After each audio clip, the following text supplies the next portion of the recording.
What's good? It is Sam here, and today I was going through the YouTube search volume for Andrew Yang, and I came across something interesting. It looks like he may be losing steam, so I wanted to look at two different things: his search volume on YouTube relative to all the other candidates, and then his ranking of his website out of all the sites in the United States over time, and see how that is doing, to get an understanding of the momentum that he has or does not have. So, with that being said, if this is your first time here, what's good? My name is Sam, and for those of you who are returning, two quick things. First of all, you had better be pressing that like button. Second of all, thank you so much for stopping by.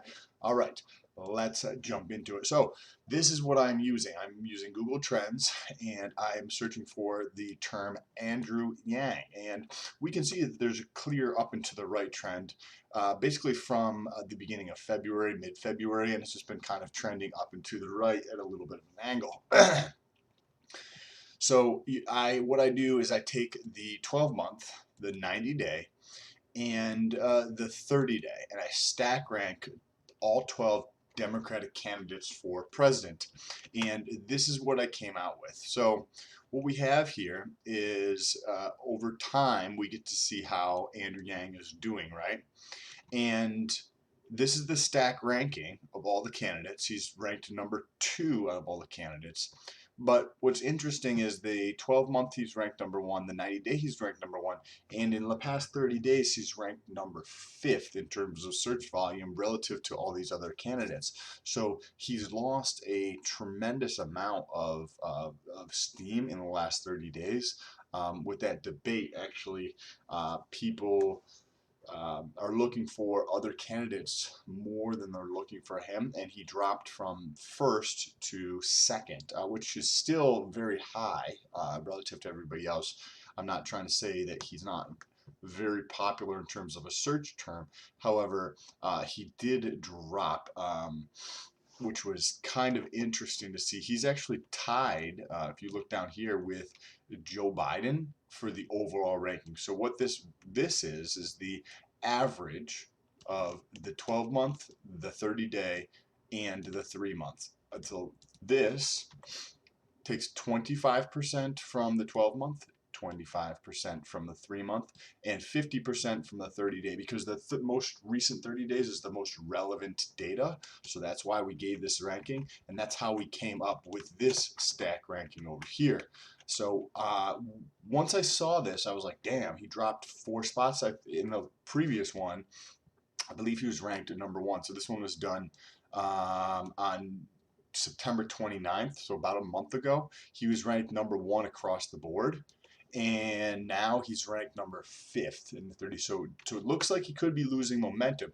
So what I did is I went over to Alexa.com. They are a statistics and analytical company owned by Amazon that tracks website engagement and stack ranks them. So we see here that on a global basis, he is just up and to the right in terms of his site. Nothing really changed in terms of the trajectory of his growth from after the debate year, because the debate was here, the 15th. So we just see it is up and to the right, just about the same. If anything, he got a little bit more attention, but nothing dramatic. And his site ranks 2223. So you might be asking, well, what does that mean? Well, let's take a look at it here. And we rank the websites similarly how we rank the YouTube search volume. And right here, we get to see how he's ranked over the past like month and a half. And his US ranking was 2115th, then on the 2nd, and then on the 17th it was 2014th, and then on the 10/8 it was 1768. So it went from on the October 8th to today's date is 10/22/2019.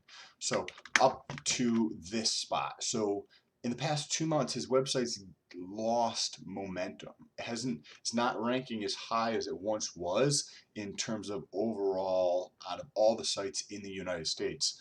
And I'm curious to know what your thoughts are down below in the comments. And speaking of the comments, we're about to answer a question in the comments. So if you have a good question, leave it down below in the comments, or thoughts, leave it below in the comments, and I will answer it at the end of the video. So we have one here from Coco Nari, and looks like it's a she. She asks, how will UBI impact financial aid and grants for student loans?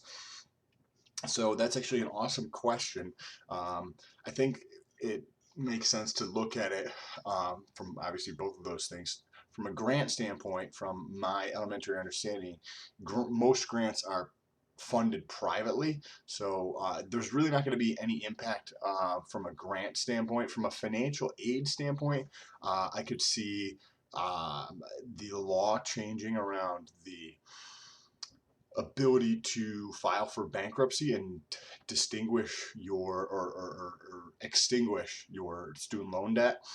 So if the law were to change, allowing people to get rid of their student loan debt, because currently you can't now, or it's very, very challenging, even if you file bankruptcy, after your bankruptcy, you're still going to have your student loan debt. So if that law made it easier for few people to file bankruptcy, it would have like a self-correcting effect because you took care of the problem.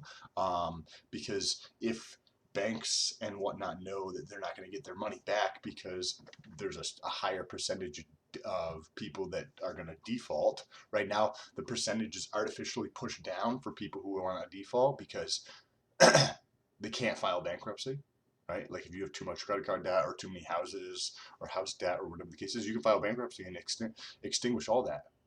With student loan debt, you cannot do any of that. So if the law changes, I think that would be the where you see a bigger impact. But from a UBI standpoint, I don't think there would be any impact at all whatsoever. Let me know what your thoughts are down below. By the way, on your way down there, make sure you press that subscribe button and that bell notification to see other interesting insights like this in the future. Share this video with somebody else if you found it helpful.